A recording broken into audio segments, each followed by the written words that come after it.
Good morning, Ian. Congratulations, you're officially an F&I manager with a fancy office and all the perks that come along with it. As a finance manager, you have the most important job in the dealership. You're tasked with protecting the dealership, obtaining financing for customers, and selling product, all while maintaining stellar customer satisfaction scores.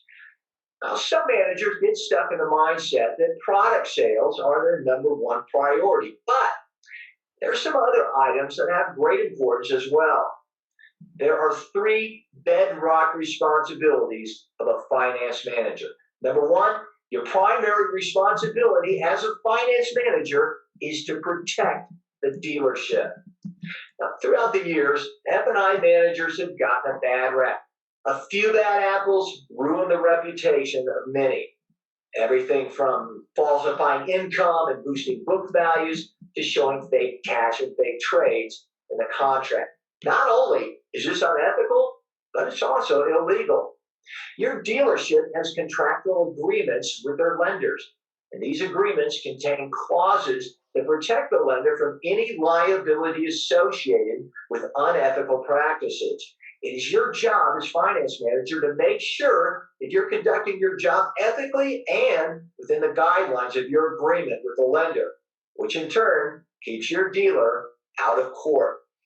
You further protect the dealership by following federal regulations such as OFAC, Red Flag, the risk-based pricing rule, and other rules that govern our industry. For this reason, we have an entire course on compliance in the members section. And your second job as a finance manager is to maintain stellar customer satisfaction scores. In today's world, customer satisfaction scores are the lifeline of your dealership.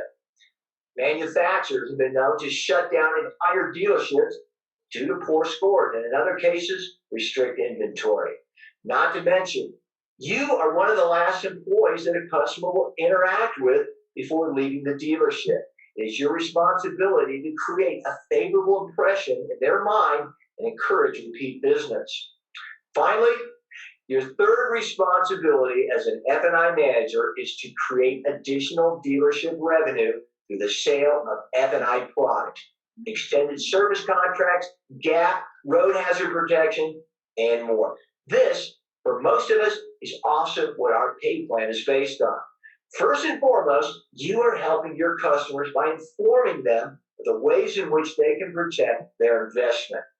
A protected customer feels more secure, and you are offering them that security through the beneficial products that your dealership offers. Second, you're responsible for a large profit center of the dealership. Now, sometimes you may be saving a negative deal and turning it into a positive. And other times, you'll be taking a good deal and making it a great deal. Either way, generating additional revenue for the dealership is a key component of your job. At financemanagertraining.com, our courses cover all three of these basic bedrock responsibilities for F&I managers. And as you continue on in your courses and lessons, you'll begin to see how all three come together to form the daily duties of your job. So I understand you're looking to get finance to buy a car today. Yes, we'd like to start a family. We're just looking for a vehicle more reliable. Fantastic. You came to the right place. Let me get you started with some paperwork. By the way, I should mention we have bad credit. We have bad credit. Well, yeah, sort of.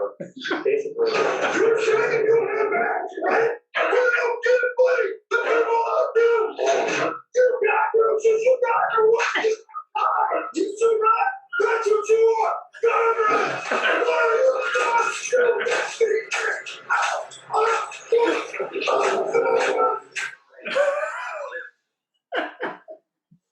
I love that video. Anyway, good morning. We're waiting for some more people, but let's start. We're on time here, so we're going to go ahead and start. Thanks, everybody, for coming on and talking about F&I. So we got a few great books.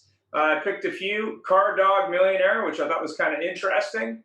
The Automotive F&I Selling Guide, and the Complete F&I Reference Book. So those are the three I haven't read them all personally, but they sound very interesting to me. F&I tactics and training. We've got two great guests. We got Cookson and Bruce. We did have, going to have a third guest. Unfortunately, couldn't make it due to scheduling conflicts. All right. Obviously, AutoHub eventually wants to actually pay for our overhead, so we're offering sponsorship opportunities. If you have questions, you can reach out to Jeff or myself at any time. We're happy to answer. Disclaimer, we're not responsible for anything anyone says on AutoHub. It isn't our opinion, it's theirs. Just so you know, this is also on our website. The AutoHub Show. The AutoHub Show is for the guest, not the host. It's your show. Please mute or unmute yourselves. You can also click raise your hand if you have a question. We're monitoring the chat box, so we're happy to pose those questions for you. There's a wealth of knowledge and experience on the call, so let's share ideas and respect each other's time. All AutoHub participants have agreed to be open to sharing ideas and are okay with others using these ideas. Absolutely no selling, please. Obviously, that video I took from YouTube, so it wasn't meant to be selling that product or service. It's an open discussion with a focus on improving business. We value everyone's input, so speak up and bring value. Don't be afraid to brainstorm ideas and ask questions. Be respectful of everyone's time. After all, we're all busy professionals. Please do your best to stay on topic on the call. Don't forget to challenge our speakers and help them bring value on the show. AutoHub is now booking Vendor Speak for October. Maybe, Jeff, you can talk a little bit about Vendor Speak. Thanks, Ian. Vendor Speak is our Friday show where vendors, of course, get to present their products, and it's their time, their show. I host it to introduce them, and it's a way that people can reach out and get to a number of people in a very cost-effective and time-effective way. And part of our what we offer is we actually record it, edit it, and present that to them. And many of the people have done it before, have actually used that as part of their presentation so that people have a chance to get an idea what's going on about them. Thanks, Jeff. And we also, of course, host Vendor Speak on our Zoom platform with a different URL or different Zoom code. It's also on our website if you want to watch past Vendor Speak episodes, and there are contact details there as well, autohubshow.com. So today we're having Greg Cookson and Bruce Bennett. Unfortunately, Hector couldn't make it. So we're going to go ahead and start with Greg Cookson. I'm just going to exit this slide deck here so we can have a little bit bigger video. There we go. So I'm going to talk a little bit about Greg Cookson. I worked with Greg when I worked with Nissan Infinity Canada. Greg's got a massive amount of experience both in the Canadian and U.S. market in all kinds of areas. When I worked with him at Safeguard Corporation, I worked on a contract with Nissan where we trained all of the Nissan dealers in Canada. That included the Infinity store. But Greg has experience with companies that recognize like AutoNation and others. He's a Canadian, but he lived in the U.S. for 30 years, so I'm sure he can paint some differences between the two markets. So, Greg, maybe you can talk a little bit about your background. Well, good morning, everybody, and thanks for having me on, Jeff and Ian, and good seeing everybody. You know, I'll give you the Coles and Cliff notes depending on where you're from. You know, if it's Canada, it's Coles. If it's States, it's Cliff. So having worked on both sides of the fence, I'll tell you both. Third generation automotive. My grandfather was, on both sides, was senior accountant for Ford's in Windsor for 40 years. My other grandfather was the chief engineer at the Dearborn, Michigan plant for 35 years. And my great-grandfather was one of the original General Motors franchise owners in Charlotte, North Carolina, or Chevrolet. Started selling cars when I was 23 years old. 36 years later, here I am. Rose up through the ranks from selling them into F&I and to third-party administrators, to OEM, to F&I training, and here I am today. So, and pretty much unemployable in anything else but automotive. So, it goes by quick. I still love the car business, and it's great to be on the show. Fantastic. So, I had a quick question for you. Tell us why you feel the pay plan is so important when driving an F&I product plan for dealerships. You know, I talk about this all the time and have for years, and really I learned it from AutoNation in the States, really from Kevin Westfall, who was the VP of AutoNation at the time under Mike Maroney. It's people, the 3 Ps: people, process, and pay plans. Do you have the right people? Are they doing the right process? Everyone. And do you have the right pay plans to drive that behavior? So we're all on a pay plan. Everybody here, everybody on the call is on a pay plan. Whether you like it, you don't like it, some of it motivates you, some of it doesn't motivate you. There's nothing like a great pay plan to get you going. And if you're trying to change behavior and drive behavior, the pay plan makes a huge difference. We've all been on pay plans that you can't hit. They're out of reach. They're out of touch. It's not in line of what's happening today. Or we've been on the good side of it where you've got a great pay plan and you knock it out and you ring all the bells and then they cut that pay plan because you made too much money. And everybody's been on those sides, right? Everybody's trying to make a living. We're all got kids. Maybe we don't. We all got car payments. We got mortgage payments. It's the pay plan that makes the difference. When you're trying to drive behavior and push people into whatever that product might be. So pay plans is so key. And if you look at the big groups, you know, I was dedicated to AutoNation for 8 years. And all I did was AutoNation and Sonic Automotive. I did all the fixed operations training. I did the variable ops training. I did the new hire training. And one thing that stood true with them is the pay plans always pushed people to push a little harder. Now, you might give up a little bit on the bottom line. It might drop your EBITDA a tiny bit, but that's okay because now we have more retention, we got more product pen, we got more market share because the pay plans are driving behavior. And if you just look at any kind of sales model, it's funny, and we've all been in cars forever.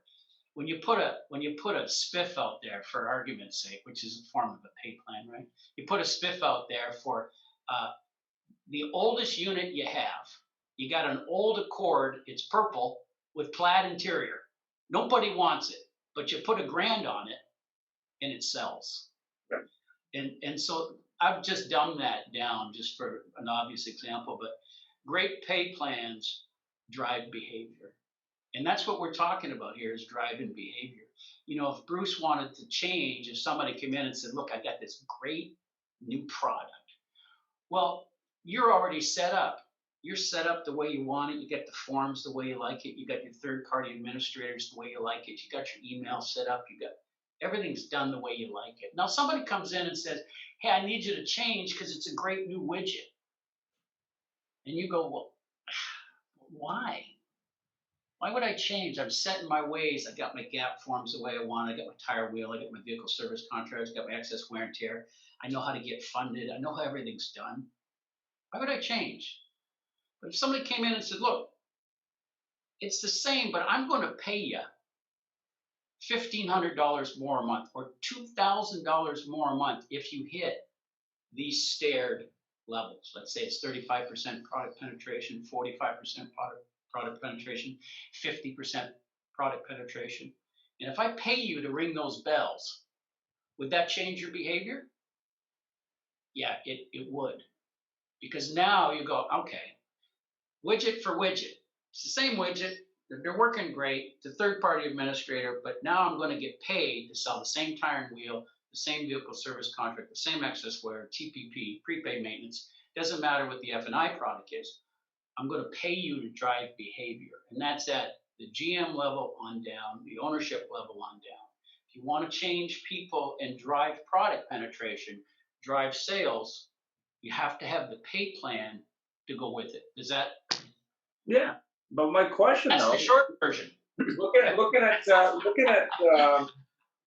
the U.S. market, the Canadian market, and the changes that are happening right now. Sure. And obviously, dealers working with less staff, and we've heard on the show a lot of dealers saying, "Hey, I got my general manager and sales manager working with my salesperson, the F&I, and they're doing it remote." We actually had from Rob Ruth on last week talking a little bit about remote selling. How do you recommend a dealer changes the pay plan to get the result, but more importantly, to make sure that they attract the right F&I person? Because what we're hearing from everybody is that, pay plans are probably going to change or are already changing. What's your recommendation there? Well, listen, everybody's market's different. Everybody, depending on what hey, I've worked with people that have sold 125 cars per month, and then people that sold 750 cars per month, 1,000 a month. I work with everything in between. So it all goes down to process too, and I don't know if that was a question, but I'll answer it with that. If the process is in place, and now all of a sudden we see more digital retailing, we see more online traffic, natural traffic's down, digital traffic's up, of course, we know that, but that's been going on for years. Natural traffic's way down, digital traffic's up. But what are the people saying? And this goes to the whole people, process, and pay plans. Do we have the right people?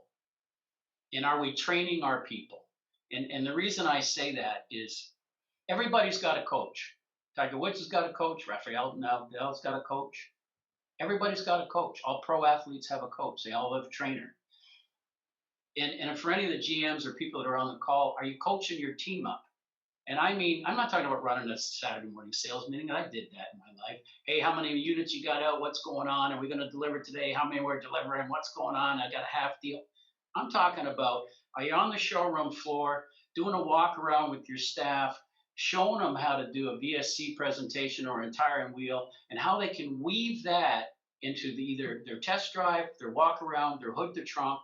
What are they saying? Everybody's got an online model to train F&B. I did it for years. But learning something on an F&B or being trained on a Honda site because you got to test out is completely different than presenting that in a walk around with a consumer. How do I weave the tire and wheel? And it has to be set up for F&I. It has to be. And if your sales staff is not being trained on a regular basis, from the top person, the coach is training the team, your trainer, the coach. It's not being trained by the coach, the GM, the GSM, the F&I person saying, hey, let me show you how to weave this tire and wheel product in with F&I. Let me show you how to do it in a presentation. Let me give you the highlight reel.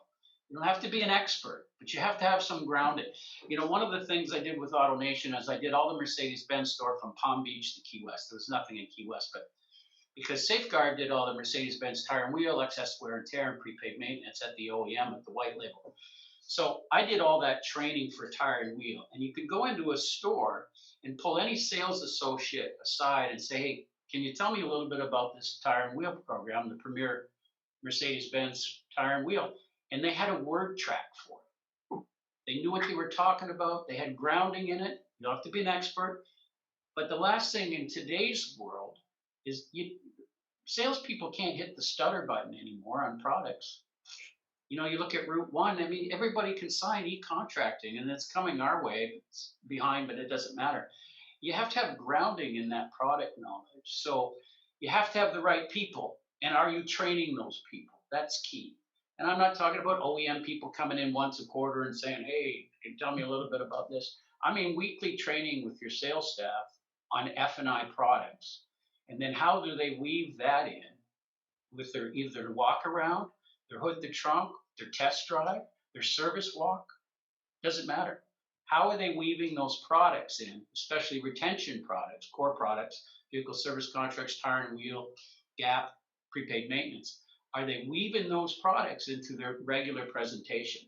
And you as the general manager, general sales manager, do you know what they're saying? Right. When's the last time you got everybody in front on a showroom floor, pull them all together, ask for a walk around, and then say, tell me about tire and wheel, tell me about excess wear and tear, tell me about prepaid maintenance, tell me about vehicle service contract, tell me what an exclusionary vehicle service contract is, tell me what state it is, tell me what powertrain only is, prepaid maintenance, is it just an LOF and is it tire rotation? Tell me about it and find out.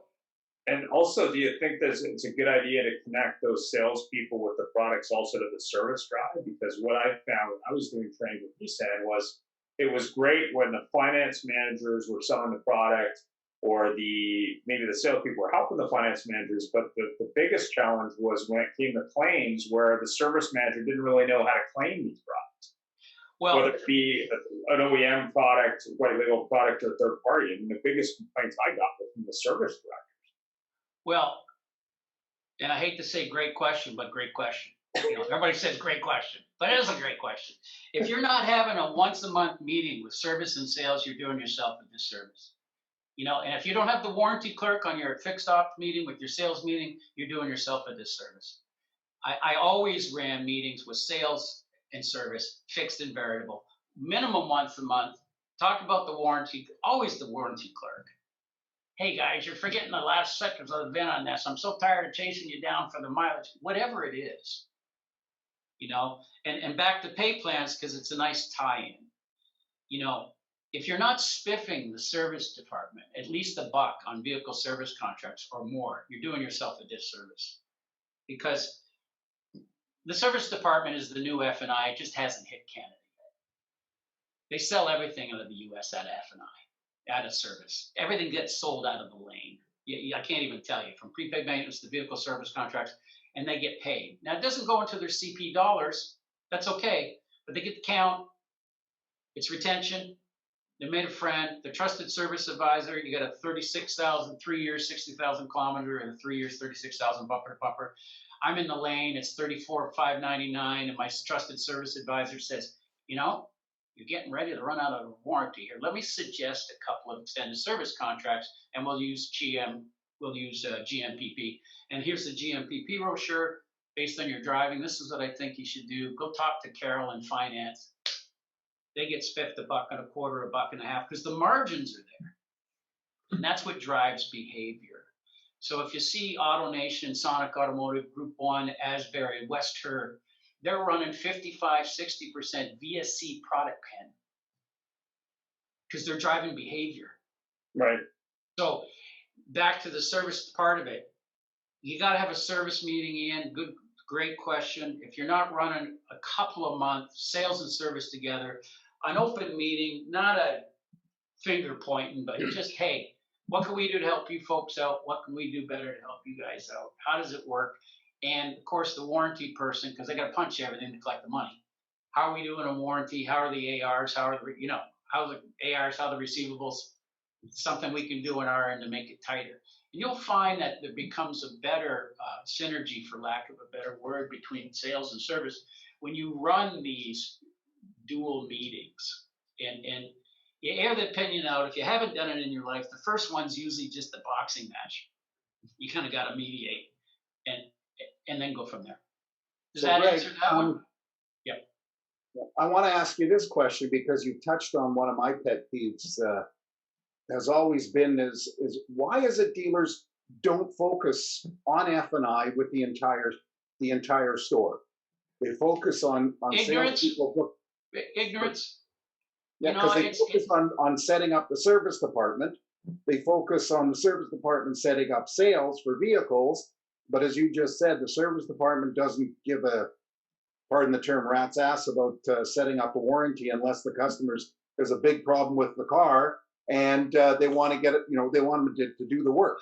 You know, it's funny when I'm from Windsor and I moved back to Canada about 8 years ago with Safeguard and launched a 6-product F&I bundle and the Mercedes-Benz F&I bundle across Canada. And one of the first things I did when I did my in-store interviews, talking to GMs, launching products, because I was hands-on, I wasn't just the director. I went out and I said, when are we going to have a service and sales meeting? When are we going to have an F&I and get everybody together and talk about, well, wait, not really. You know, I got a service director and he's over here and I get to find out and they're over there. And I said, well, we got to get them together and say, hey, there's a new product. Here's how a claim works. And here's a little shortcut on your desktop, how you do the tips, tricks, and shortcuts. You know, I got to call it in. One thing for F&I to sell it. Next thing you know, Jay's sitting right there. Barry's right in front of the service lane. Hey, I got my tire and wheel. And the service advisor, what are you talking about? When did we start that? How does that work? For the business manager. Yeah, and then this is so. Back to my point. If you're not running these meetings, and to your point, why do people do it? I don't know. And here's what I would say, and we all have had this experience, Bruce, Barry, Jeff, everybody on the call. You ever gone into a dealership and you go through the front door, and it doesn't have to be a dealership, but let's just use the dealership because we're in the car world. You go into a dealership and you get in the front door, and immediately it's kind of frumpy. You feel like you catch a bad vibe, and you go to the front desk and you see the receptionist and say, "Hey, how are you doing?" Busy. Yeah. All right, we're all busy. If you're not busy, you're dead, right? And you just get this funny vibe, and you can't find people, and it just feels negative. And you go to another dealership and say, "Hey, how are you? Welcome to Tropical Chevrolet. Is this your first time here?" Somebody greets you. You go up to the front desk. "Good morning, sir." It all starts from the top down, and you can catch those vibes in different dealerships. And I've been in literally thousands in my life, and that's not an exaggeration. And from one to the next, you could be at a Honda dealership down the road in Aurora, and then go to another one right in Markham, and they're night and day. And to your point, you'll see that energy between service and sales. And if you're not running a sales and service meeting on a regular basis, talking about F&I products with the service people about, "Hey, by the way, do you know how to do an excess wear and tear claim? Do you know how to do tire and wheel claim?" A lot of it's rudimentary for some people, but I'm telling you, so many people don't know. And that just creates a greater love between F&I, sales, and service, because everybody's got a piece to do. Back to pay plans. Everybody's got a question about pay plans, actually. ringing the bells, trying to make a living. I got a question from the audience on pay plans. Yeah. What pay plan is the best to drive the best results? It's from Christian. I'm sorry, who's it from? Christian Thompson from Tour Nissan. So what's the best pay plan to drive the best results? The most you can afford without being greedy. I mean, honestly, I want to make my favorite line, Jay Crouch from CSI in the States. I want to make as much as I can without being greedy. And I want to pay as much as I can. So is that based on product sales, or is it based on? So let's talk product sales. Is it for sales specifically or F&I? Yeah. Which one is it for? No, I'm asking, like, if I'm paying an F&I manager. Okay. I'm paying them on, let's just say, a dealer reserve, and I'm paying on product sales. What's the best structure to drive results where I retain customers, I retain my staff, and they make money, but more importantly, we sell products? Okay, so I have yet to see a group yet that has tied product count to pay plans in Canada, from AWIN to Dilawri, any of them. It's all gross profit. So number one, you have to tie products to pay plans. So for example, if I want to pay all the money and scale my pay plan up and drive retention products. If you're selling rust proofing, you got to stop that immediately, because it's not a retention product. What really drives people back in the lane? Vehicle service contracts, tire and wheel, prepaid maintenance. Those are really the top three that drive you back in the lane. So what good does selling rust do other than give you gross profit? That's really all it does, right? Everybody's got 10-year perforation on the cars. So when you look at the big groups, and I'll just contrast this, how they run it is, I have a tiered program for F&I. So I start at 35% product penetration. It pays 10% of gross. I have 45% product penetration. It pays 12. I have 50%. It pays 15. Plus, they also get paid on F&I. So you got to scale it out to drive behavior. So if you want to push behavior, you need to scale your pay plan out, make it obtainable for them so they will sell more of that product. Because here's the top line. I can make another $15,000 more a year if I just push 50% product penetration on my pay plan. It's got to be scaled. Number two, you have to engage the salespeople. And salespeople have to be paid. And you have to teach them in their walkarounds, in their presentations, in their test drives, how to pitch that product. So when they do a proper TO into F&I, or the F&I person comes out and does a customer interview, I can look at you and say, Ian, I talked to Mr. Cookson about vehicle service contracts. He's pretty interested. Just something easy, something simple. But they've got to get paid as well. So you can drive that behavior. And then you can have a fast start bonus for the salespeople. If you don't have a fast start bonus in your sales structure, you're missing it. First person to 10 gets $1,000. First person to 10 cars by the 15th gets $1,000. You got to have a fast start bonus. All big sales teams have a fast start bonus.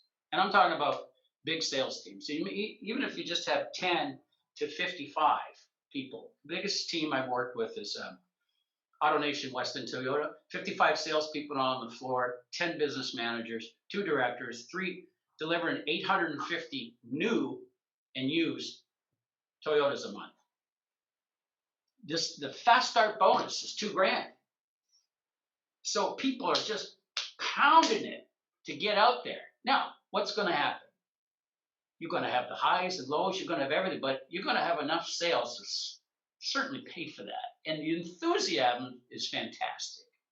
Even if you've got a small team, let's say you've got an 8-man woman team or a 5-man team, you've got to have a fast start bonus to drive behavior. And you got to have a fast start bonus in F&I to drive behavior. Hey, and what kind of impact would having that have to your dealer? Like, I mean, we're talking dealers in Canada, they're averaging, let's say, somewhere between 100 and 200 rides a month. Like, having those kind of programs, like, what are they going to see as an upside? Oh, well, for example, I've done this with Nissan when we rolled out the Nissan. If you're on the Nissan team, when we rolled it out with Nissan, they were running like 22% vehicle service contracts. And then we started paying everybody and had a fast start program. We went to 45 overnight. I mean, that's how fast it changes behavior. When you put a real plan out there, and I'm not talking about a plan that you run for 60 days and then cut it.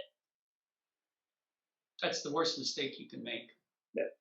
And what's your opinion on menu selling in Canada? I know that when I was with Nissan, we were trying to train dealers on that. And some of the competitors in the market, I don't want to mention names, are big on the step selling model. What's your opinion on menu selling in the future in the Canadian market? Well, I got a lot of opinions on it, but I won't talk about it today. But here's what I would say. They're both good. I started step selling, and then I went to menu, and I've gone back. We're in the people business. We're not in the car business. We're in the people business. Everybody makes a good car. Let's agree upon that. And if you're selling Nissans, you're drinking the Nissan Kool-Aid. You're selling Hondas, you're drinking the Honda Kool-Aid. Everybody's got a good car. And I can buy a car anywhere. And any GM will triple net one out to get it out of his inventory because it's on turn and burn. And everybody will blow one out. So what makes the difference is the people. And I don't care if you're step selling or on a menu. If you have great people skills and the whole team is following the great process, it doesn't matter whether you're step or you're on a menu. As long as that process is in place, whatever that process looks like in your world, as long as people are following it. If Bob's out here doing his thing and he never test drives people because, Bob doesn't like to drive people, and Carol's over here and she's doing her thing and she doesn't like to talk about that stuff. Yeah. That'll all be together. And, so step versus, that's another show. Understood. Right? That's another show. In sensitive to time, obviously we got to move on, but I appreciate Yes, your thoughts there. Maybe we do a step versus anything else? Any other questions? No, I just sorry. Go ahead, Barry. No, just one quick comment, just for Christian's sake. One thing you should not overlook, in my humble opinion, is make sure that you've got a strong endorsement pay plan for the salespeople. So when they're endorsing your product, like Greg said, at the walk around test drive, most of my clients take a warranty. Almost all of my clients take this product. I wouldn't sell a car to a relative without a warranty because I don't want the phone call at night. All those comments that they can throw in and weave into their presentation, like you mentioned, and, pay them, whether it's every 10 you get this, or every 5 you get that, or for each product you get this, whatever works for your own dealership. But just make sure you have an endorsement pay plan that's clean, simple. You can change it every month. This month we're paying this on my products. Warranties are paying this. You look at your numbers and you say, where do we want lift? after about 6 months, you'll have lift everywhere. Yeah, and that's So just perfect. That's a perfect answer. I mean, you know, if you're running low VSC penetration, or you're trying to get up because your SSI is low, or your CSI is low, or you're behind in market, it doesn't matter what it is. Whatever product you're trying to push, you know, you can put that pay plan together to move that behavior. And back to Barry's point, you know, part of the coaching and training people is to have those third-party endorsements, have that word track where you say, you know, I'm a great believer in vehicle service contract. Truly, I'm a buyer. You know, I'm a buyer of one. So I have a strong belief system. So it's easy for me to transfer that onto a consumer.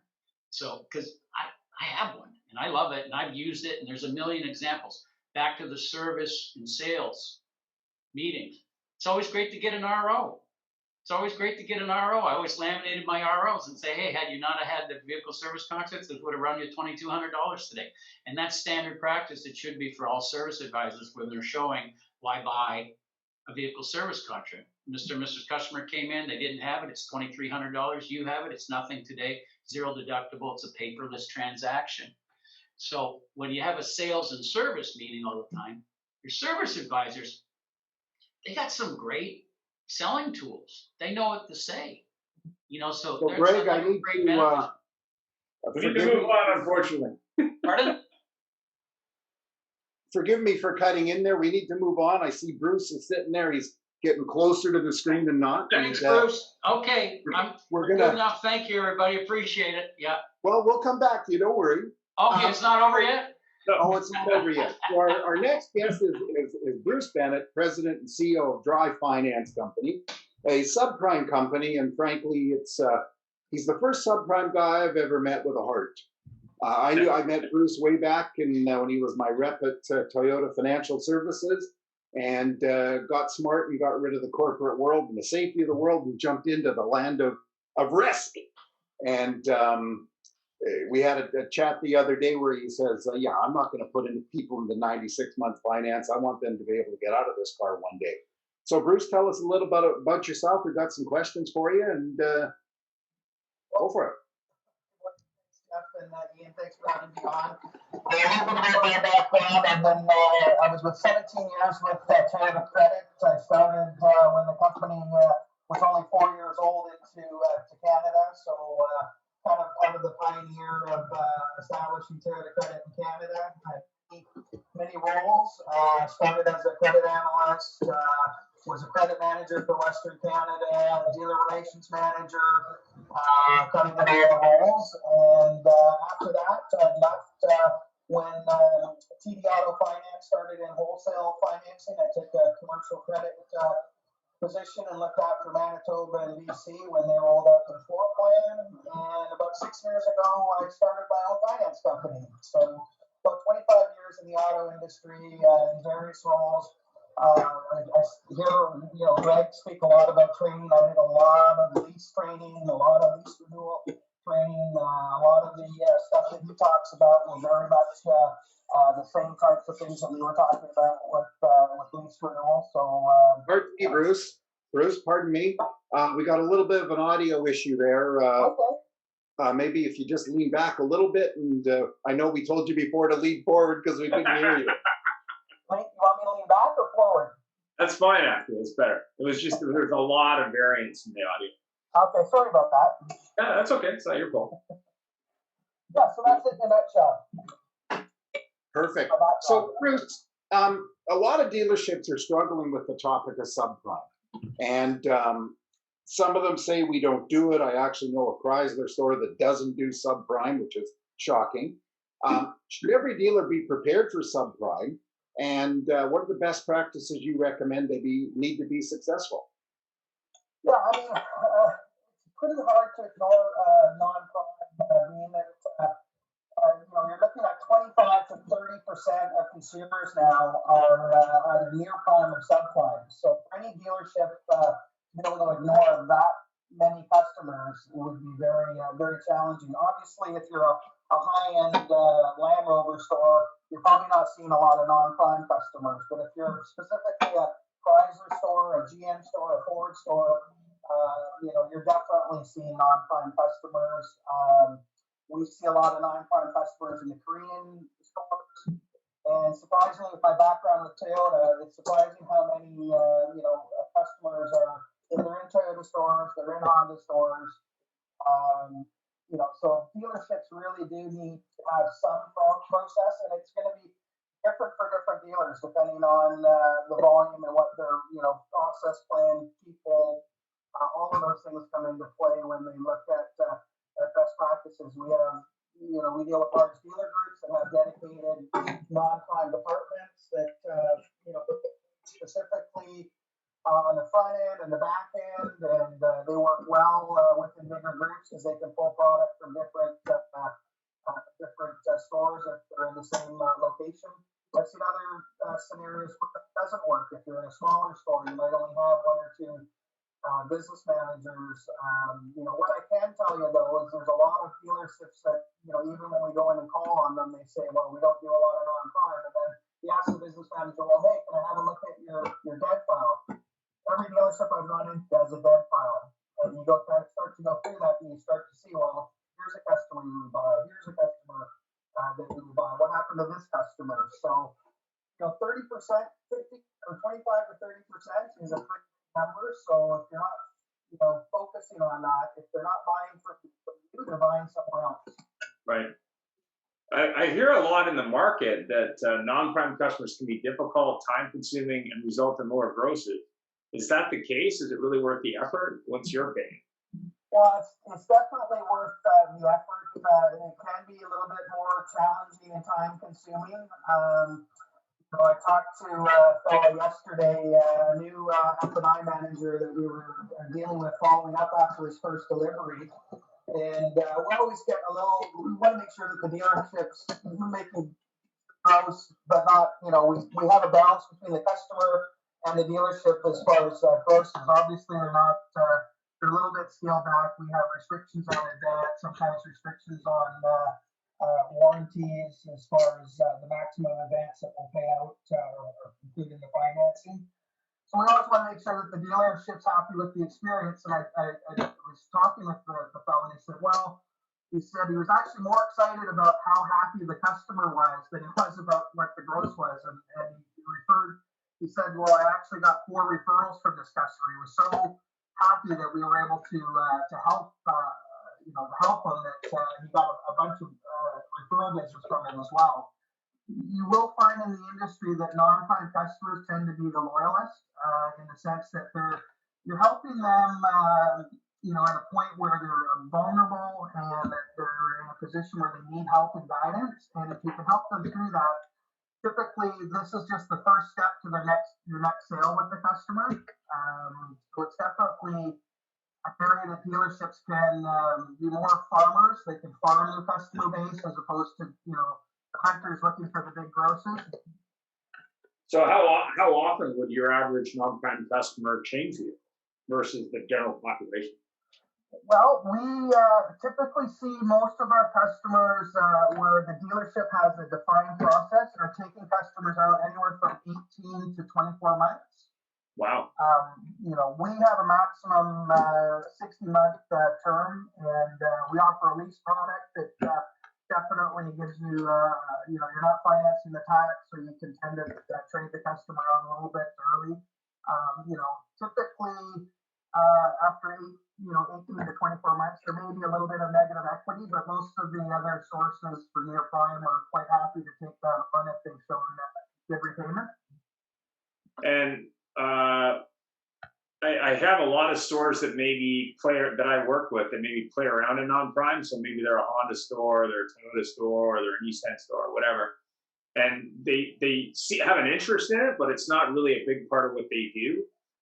What's your recommendation in terms of how to train those people, or how COVID is interacting? Do you feel COVID is increasing the amount of non-prime for every brand?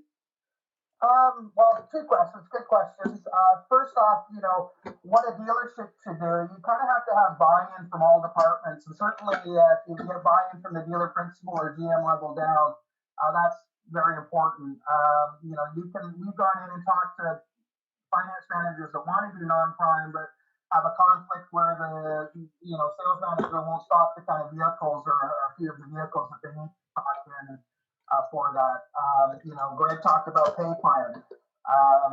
Maybe the grosses are a bit less on selling used cars, and it conflicts with the sales manager's pay plan. You want to remove barriers that are in place or could be in place, not even realizing that they're in place, that would lead your finance managers or sales managers not to look at that. So you kind of have to look at your people, your pay plan, your process. Add one more. I think in anything you need to measure your results. Dealerships that aren't doing well at that, I would strongly recommend that they talk to their reps, whether they're their bank reps or finance or what have you, and we can kind of look independently at your store and the people you have and make suggestions and give you an idea. Well, this is what this dealer works. It's a fairly, that might be a same size dealer in the same similar market that's working for them. Kind of sharing best ideas. So go ahead, Jeff. No, so it's an interesting thing because Greg was bringing up how the sales process, you get the salespeople involved, and it's an interesting question here because non-prime. I actually know a dealer or a dealer group that they actually prep the customer in advance for non-prime with involvement of their F&I managers, so that they don't go ahead and present them with a 0% 84-month on their Hyundai. So how is the sales process different for non-prime customers? Well, a lot of people, good question, Jeff. A lot of people refer to it as kind of a reverse sales process. It's almost the exact opposite of what you do with a prime customer. Some dealerships have taken it even as far, at least in BC, to actually qualify the customer for insurance before they're going to start talking about looking at what they can qualify them for payment. We've had so many non-prime customers go through even the non-prime process and get in front of the insurance agent to find out the deal's falling apart at the insurance stage. So typically, you definitely have to start with just trying to get a payment that the customer qualifies, and you're really kind of educating the customer about where they're at, what are the next steps, how are we going to get them to where we want to move every customer from maybe deep subprime to near prime to prime. So we've got to have a plan with that customer. We have to be realistic with the customer as far as what they're going to qualify. We have tons of customers that want to get trucks and are in deep subprime that there's no way they're going to qualify. They might have to drive a Chevy Cruze for 18 months to get there. So there always has to be a plan, and you have to be realistic on what how you're going to get that customer and get their buy-in on this is what you need to do, here's what we need to do as a dealer, and then you need to make sure that you're following up with that customer at certain intervals to make sure that you can do what you say you're going to do. Yeah, and I see that it's a big deal because there's a lot of people, just like those people in the video that Ian ran for us, that they're going in there, they're all excited, and then somebody says, "You suck." Or I want an SUV and I only want to pay $400 a month.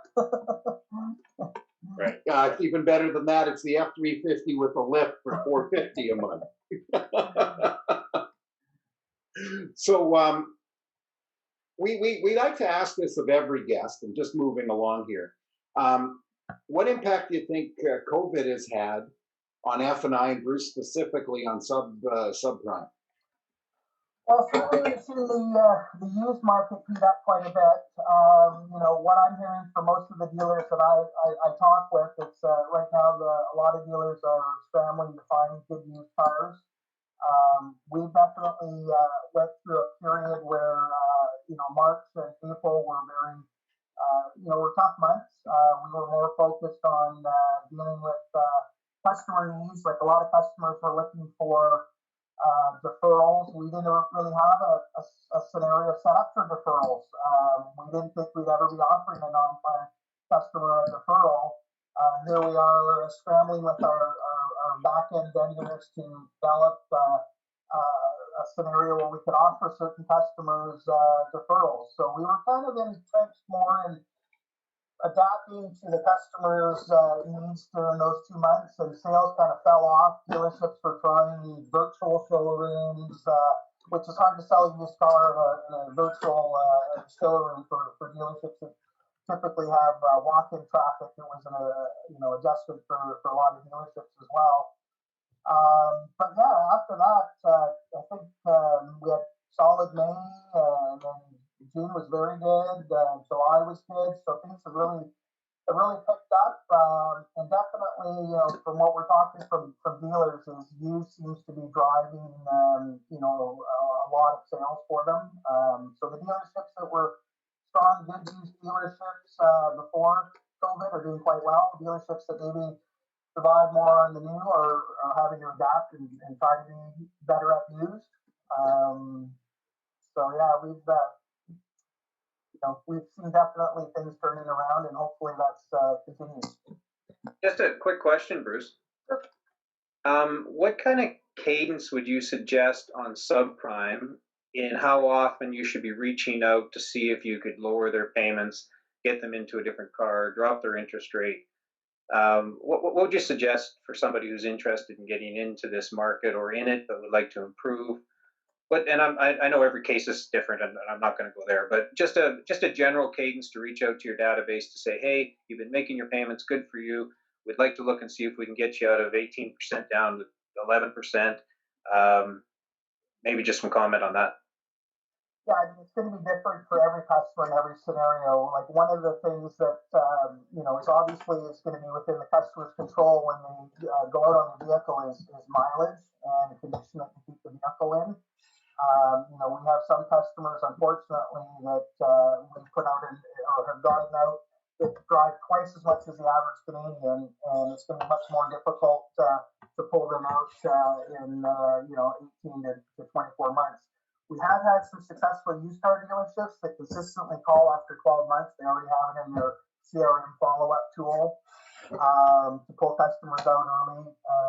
Technology helps. We have a component with all of our vehicles with a GPS and a start interrupter, but it also has a component that gives you a general idea of how many kilometers they're driving. So in some cases, we'll notify a dealer at 12 months saying, hey, this customer's mileage is getting a little bit high. Maybe you want to contact them and see if we can accelerate that process to get them out a little bit early.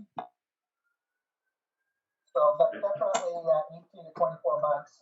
Again, we don't want to keep customers in high rate loans for long periods of time, and most dealerships don't as well.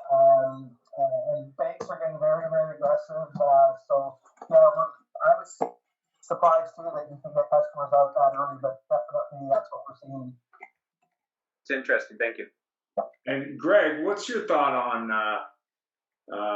COVID and F9 with the second? Well, I mean, for the people I've talked to, I mean, the ones that are working are crushing it. The people that are there are just, the ones that are fortunate enough to have been called back are doing well. So again, to my theme, people, process, and pay plans.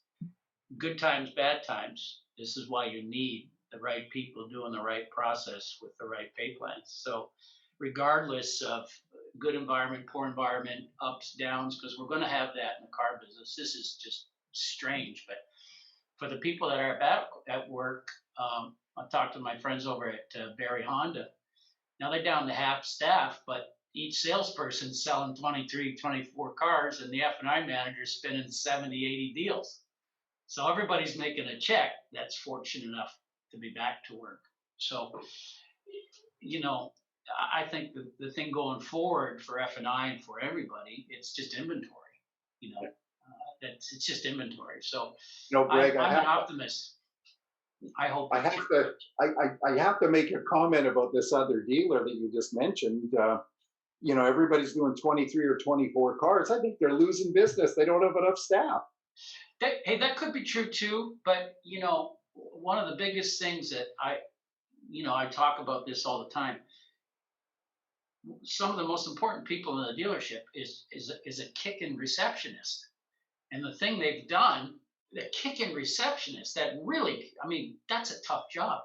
But it makes or breaks a lot of people when you're calling in on an automated system. Get 1 for service, 3 for parts, 4, and then you get the shot. I mean, some of them have 5 levels. So you push push 1 for sales, and then is it? Have you been here before or not? And it's ridiculous. Yeah, and then next you know you're at the Ramada Inn. You know, it's the thing is, you know, it's crazy. And the number one voicemail is. They should have been hiring back as the right receptionist. But hey, listen, everybody's struggling. Everybody's, you know, SG&A for dealerships kills them.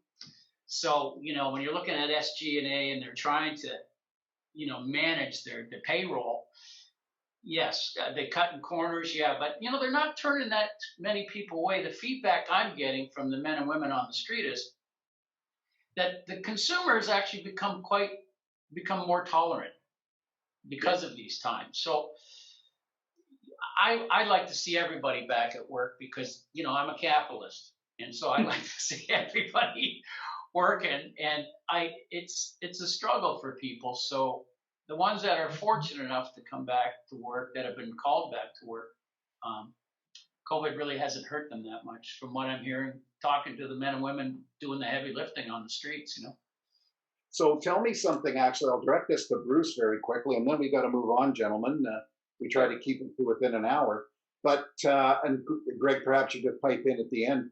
So if we have a second wave, God forbid, but a lot of signs are pointing that way, how's that going to, what kind of effect it's going to have on business, on F&I, on subprime, on everything? Right, second wave. I certainly hope it doesn't happen, but we're prepared. I mean, we've been through it once before. We're positioned well to go through it, again. People are always going to need cars. It's kind of like getting a haircut. So, I think, it's a good time for dealers to reflect on other areas that maybe they haven't focused before. Maybe they haven't focused as being as much unused as before because things have been so good just selling new cars. So here's a real opportunity, for dealers to try to get a strong used car operation, and that'll feed into non-prime. There's lots of industry reps and training that Greg and people do. It's the dealers aren't alone. They can build a good use it as a great opportunity to maybe focus in on an area that they haven't done well at. Any final questions from the crowd? Obviously, we got 2 great shows coming up. I put up the slides quickly there. They're listed on the website. If you wanted to find, obviously, reboarding, which is a new topic in HR, and then talking about service drive again with a lot of great guests, including Chris Collins from LA, who's a pretty dynamic guy. So looking forward to that. Was there any other? Oh, there's a question. Processes and paid plans are so important to business from Jay. I agree 100%. What is your feeling, I guess, in terms of the ownership? I guess would be the way I'd look at it. Why do you feel ownership isn't doing the right pay plan? Is that for me, Ian? Yeah, I guess. You're the pay plan guy. Yeah, well, it's just missed it. I need the Whisper 2000 in my ear here. It's people, process, and pay plans is everything. It all starts from the top down.